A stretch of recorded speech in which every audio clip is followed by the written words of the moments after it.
Hello' বন্ধু, current আছামলৈ স্বাগতম।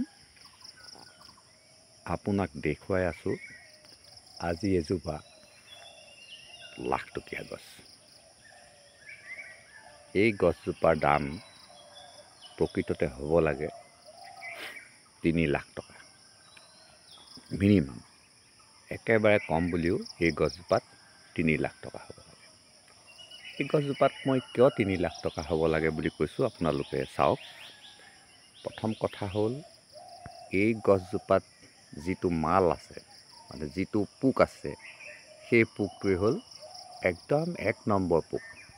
আপুনি যিমান অভিজ্ঞ মানুহক এই ভিডিঅ'টো দেখুৱাই সোধক, তেওঁ ক'বই লাগিব যে এইজোপাই হ'ল চবতকৈ ভাল মাল, ভাল সাঁচি। কাৰণ ইয়াৰ এই যে জোলটো দেখিছে আপুনি, এই যে ক'লা ক'লা ক'লা ক'লা দেখিছে, এইটো চাওক, এই ফুটাকেইটাৰ পৰা ওলাইছে আৰু সি গোটেই ধুনীয়াকৈ বৈ আহিছে। এয়া চাওক, একদম বৈ আহিছে, একদম মাটিলৈকে জোল বৈ আহিছে। আপুনি যিমান ওপৰলৈকে যায় এই গছজোপাত, সিমান ওপৰলৈকে কেৰুফালে এনেকৈ কান্দি আছে। এইজোপা গছত এনেকুৱা এজোপা গছেই কালি মই বিকিবলৈ যো-জা কৰিছোঁ। একেবাৰে মোৰ নিজা গছ নহয়। সেই গছজোপাত প্ৰথম বিক্ৰী কৰিবলৈ লৈছিলে 70,000 টকা। মই গছডাল নিদিলোঁ, বন্ধ কৰি দিলোঁ। সেই গছডাল লাখ টকালৈ উঠিলে। লাহেকৈ গছজোপাত মই 3 লাখ টকা লগালোঁ।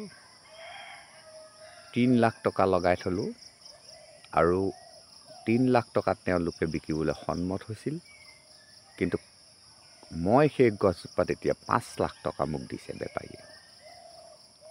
5 লাখ টকা এজোপা গছত।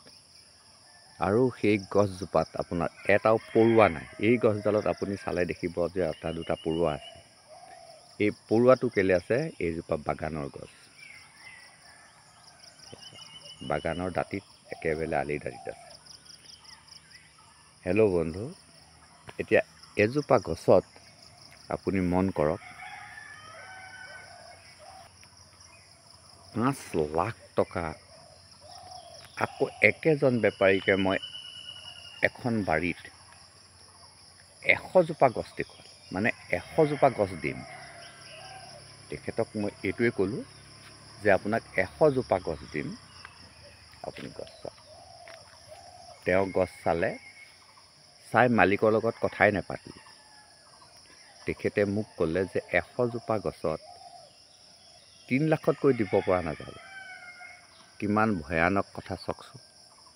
এডাল গছত 5 লাখ টকা আৰু 100ডাল গছত 3 লাখ টকা দিবলৈ সন্মত হৈছে।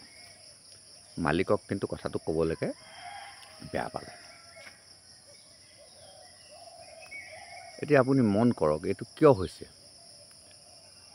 এজোপা গছত 5 লাখলৈকে উঠিব। এই গছডাল যদি ৰাখি দিয়া যায়, এই গছডালত আপোনাৰ 5 লাখ টকা হ'ব। গছডাল কিন্তু, এই গছডাল কিমান শকত সেইটোৰ ওপৰত কিন্তু ডিপেণ্ড নকৰে। এই গছডালত গোলাই কিমান আছে সেইটোৰ ওপৰত ডিপেণ্ড নকৰে। কাৰণ এই গছডালৰ একেবাৰে আগৰ পৰাই মালে ঠাহ খায়। ই 5 লাখ টকীয়া কেতিয়া হ'ব? এই যে ফুটাবিলাক দেখি আছে, মই অকণমান আঁতৰৰ পৰা কৰি আছোঁ, ইয়াত কিছুমান ফুটা আছে। এই ফুটাবিলাক, এই ফুটাটো চাওক, এইবিলাক ফুটা দেখিছেনে? মই দেখুৱাই আহিছোঁ। এইবিলাক ফুটা, এই ফুটাবিলাক যেতিয়া সম্পূৰ্ণ বন্ধ হ'ব, এই তলত যিটো আপুনি দেখি আছে, এই ফুটাটো চাওক।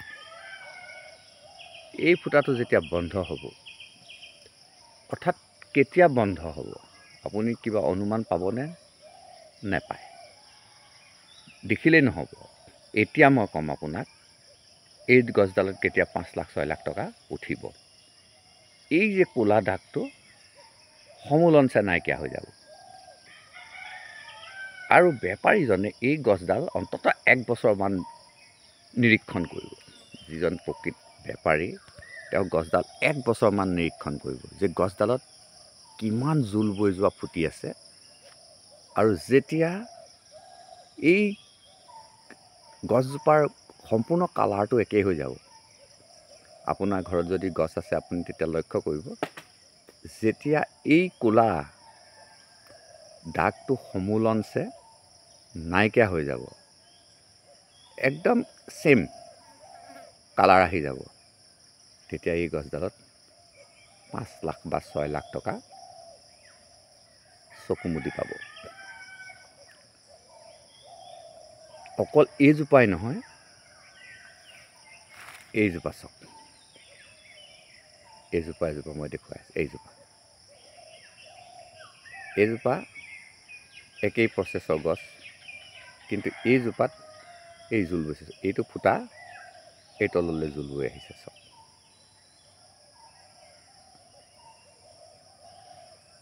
তাৰ কাষতে আপুনি এটা গছ পুলি দেখি আছে, সেইটো সৰুটোতকৈ ডাঙৰটো, সেইটো কিন্তু ডাঙৰ পুলি নহয়। সেই পুলিটো মই জুম কৰি দেখুৱাৰ কাৰণে আপুনি ডাঙৰ যেন অকণমান দেখিছে, কিন্তু সেই পুলিটো 2 হাতে খামুচ মাৰি দিলে ধৰিব পাৰিব।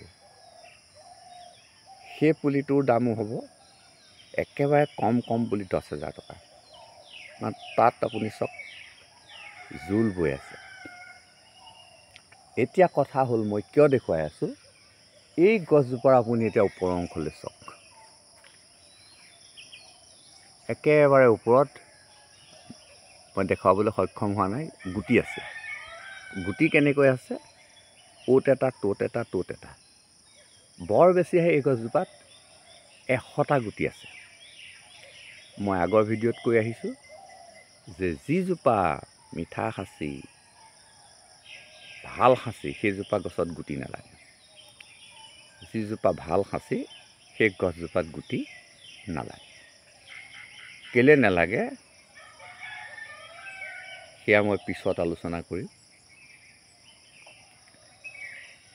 এইজোপা গছৰ পৰা আপুনি যিকোনো উপায়েৰে গুটি সংগ্ৰহ কৰক, এনেকুৱা গছৰ পৰা গুটি সংগ্ৰহ কৰক, আৰু আপোনাৰ বাৰীত 10টা বা 12টা পুলি আপুনি ৰুই থওক, কোটি টকাৰ মালিক হৈ যাব আপুনি, কোটি টকাৰ মালিক হ'ব। কিন্তু আপুনি যধে মধে য'তে ত'তে আপুনি যদি সাঁচি গছ ৰুৱে, এই বাগানখনত চাওক, বাগানৰ মাজে মাজে সাঁচি গছবোৰ যে ৰুইছে, এইবিলাকৰ পৰা কিন্তু মানুহজন যিমান ছাকচেছ হ'ব লাগে সিমান ছাকচেছ নহয়।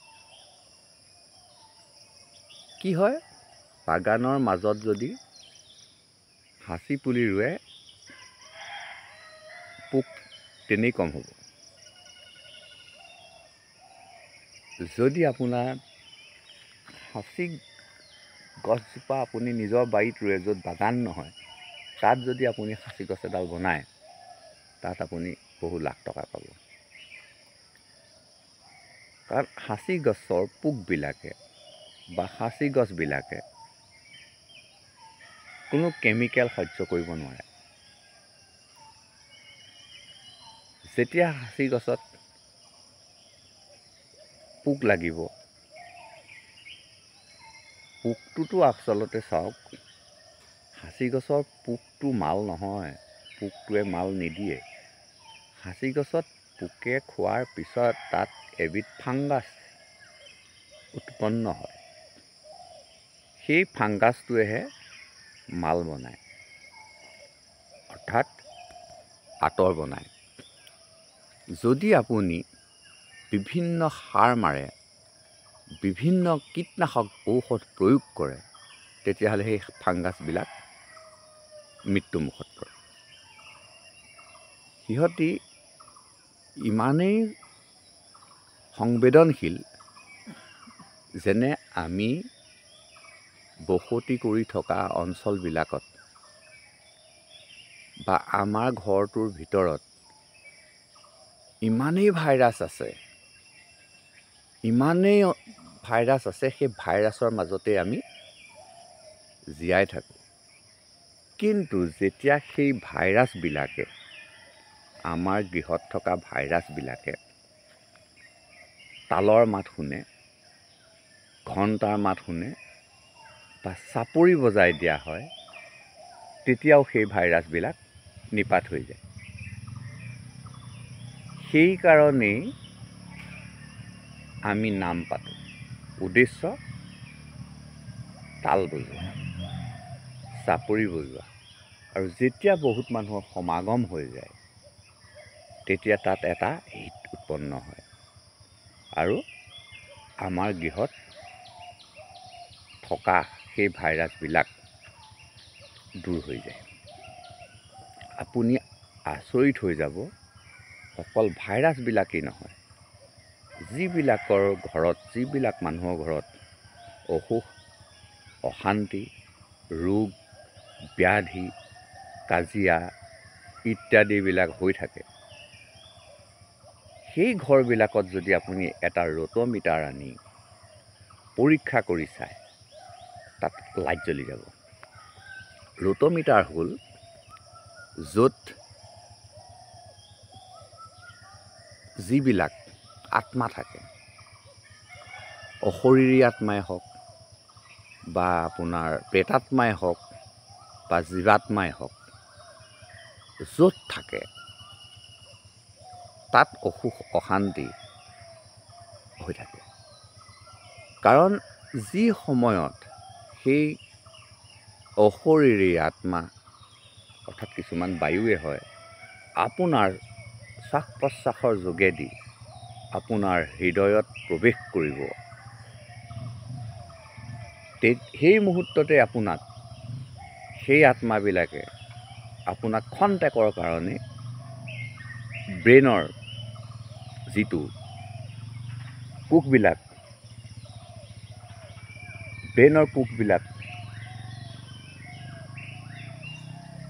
মানে সাংঘাতিক ধৰণৰ পৰিৱৰ্তন এটা আনি দিব। ফলত আপুনি বিবেক নাইকিয়া হৈ যাব। আৰু যদি আপুনি সেই সময়ত গাড়ী চলাই যায়, আপুনি ব্ৰেকত ভৰি দিব লাগে, ক্লাছতে ভৰি দিব। সোঁহাতে যাব লাগে, আপুনি বাওঁহাতে গুচি যাব। ফলত কি হয়? এক্সিডেণ্ট। সেইবিলাক হ'ল প্ৰেতাত্মা।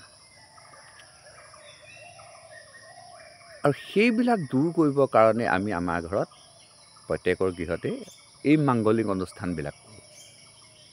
তাত কোনোবা এটা নহয় কোনোবাই আমাক সহায় কৰে।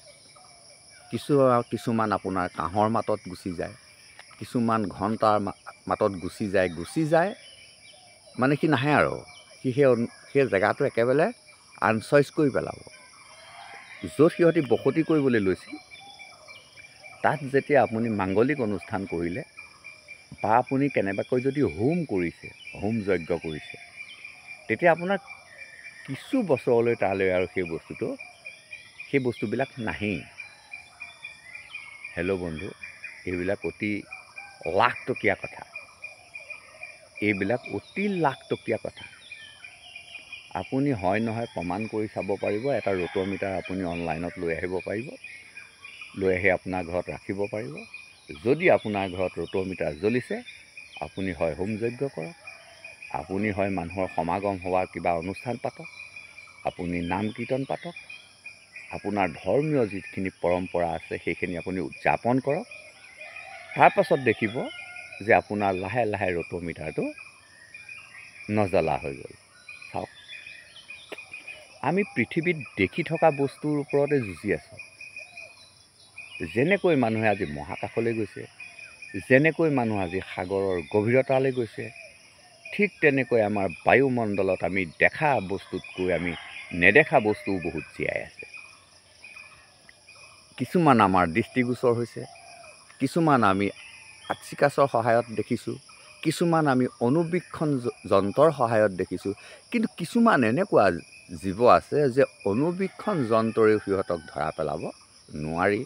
সিহঁতৰ কাৰণে ৰোট'মিটাৰ আহিছে, যে ৰোট'মিটাৰৰ সহায়ত আমি সেই অশৰীৰী আত্মা আছে নেকি আমি চাব পাৰোঁ।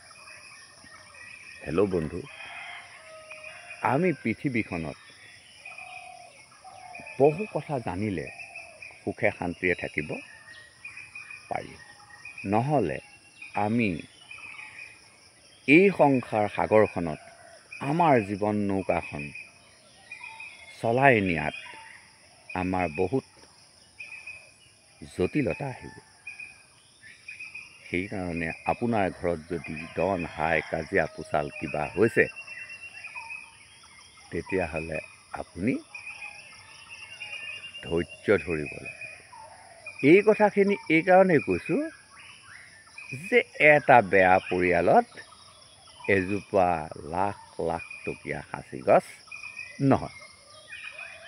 চাওক, এই যে ফাংগাছবিলাক, এই ফাংগাছবিলাক সেই অদৃশ্য বস্তুবিলাকেই ধ্বংস কৰি দিয়ে। হেল্ল' বন্ধু, আৰু দীঘলীয়া নকৰোঁ, আমি বহুত গুৰুত্বপূৰ্ণ কথা পাতিবলৈ আছে। আমি সেইখিনি লাহে লাহে পাতি থাকিম, আমি আগুৱাই থাকিম। আপোনালোক মোৰ লগত থাকক। যিসকলে ভাল পাইছে আৰু যিসকলে বেয়া পাইছে, হয়তো বহুতে বেয়াই পাব, তেওঁলোকেও মোৰ ভিডিঅ'বিলাকত অকণমান নজৰ মাৰক। আগতে যদি 10টা চাইছিলে, এতিয়া এটা ভিডিঅ' চাওক। নিশ্চয় আপুনি অকণমান হ'লেও উপকৃত হ'ব। আজিলৈ আহোঁ, সকলোৰে মংগল কামনা কৰি। ধন্যবাদ।